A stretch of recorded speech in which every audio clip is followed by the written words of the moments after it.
Welcome! Have you ever felt like you're looking at the same number but it's speaking a totally different language? Well, today we're going to crack the code. We're going to become numerical translators, learning how to switch between fractions, decimals, and percentages without even breaking a sweat.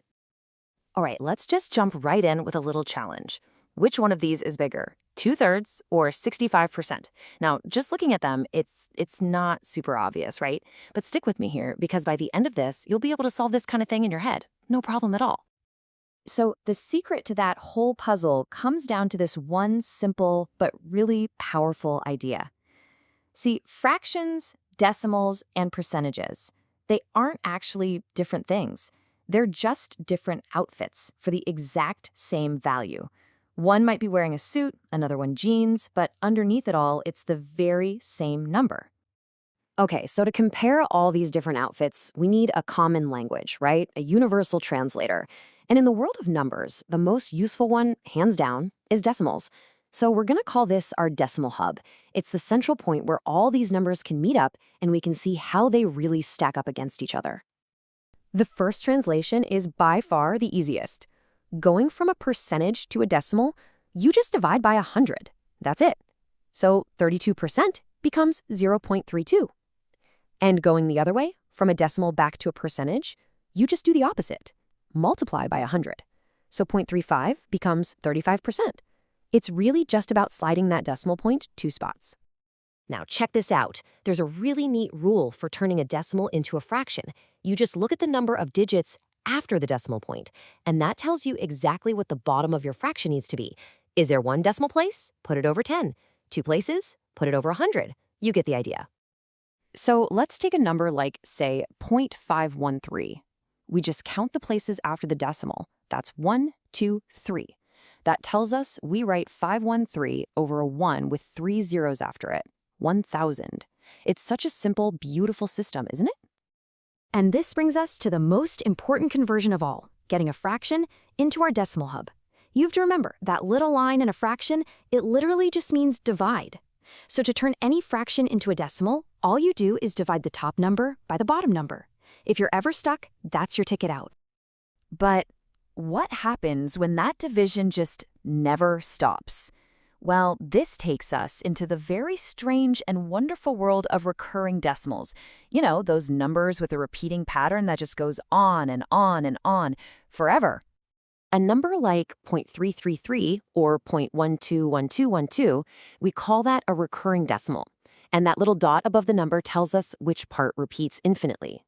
Now, you'd think a number that goes on forever would be a total mess, right? But here's the really cool part. Every single recurring decimal can be turned back into a perfectly neat, tidy fraction. The question is, how?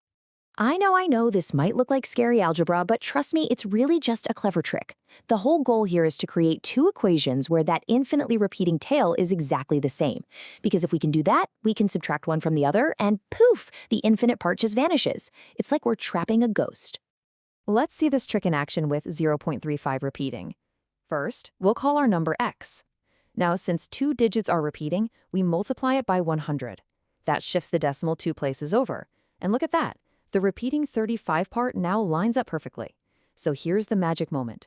When we subtract the original x, those infinite tails completely cancel each other out, leaving us with a super simple equation, 99x equals 35. And from there, it's a piece of cake.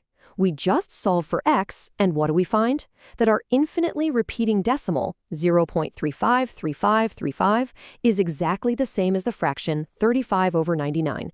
No more infinity. Just a clean, simple fraction. I mean, that is just a fantastic piece of mathematical elegance. All right, now for the payoff.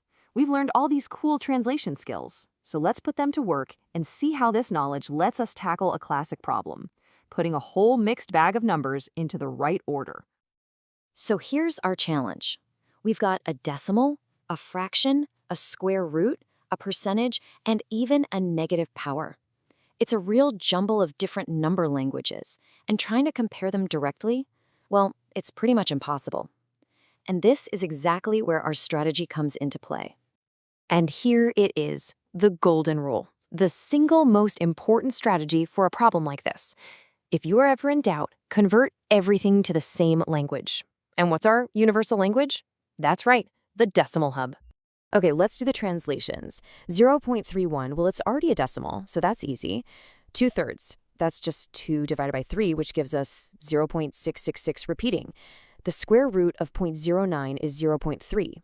We know that 32% is 0.32. And finally, 3 to the power of -1, that's just a fancy way of saying 1/3, which is 0.333 repeating. Perfect. Now they're all speaking the same language.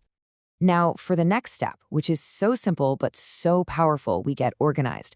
We line all the numbers up in a nice, neat column, making sure all the decimal points are aligned. This little trick lets us easily compare them digit by digit, and it reveals their true size without any confusion. And here it is, our final ordered list.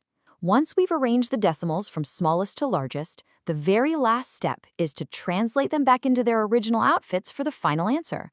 So we start with the square root of 0.09, which was our 0.3, and we end all the way up with 2/3, our 0.6 recurring. A perfect logical order. So, what's the big takeaway from all this? It's pretty simple, really. Master the path to the decimal hub, and you can solve any of these comparison problems. Just remember, fractions, decimals, and percentages are all just disguises for the same number, and simple division is the key to unmasking them every single time. And with that, let's circle all the way back to that very first question. Which is bigger, 2/3 or 65%? Well, now you know, right? 65% is 0.65. 2/3 is 0.666 recurring, so 2/3 is just that little bit bigger. And this isn't just for exams. This is a real-world skill. The next time you see a shopping discount or sports stats or a survey result, you'll have the tools to see what the numbers are really trying to tell you. Thanks for watching.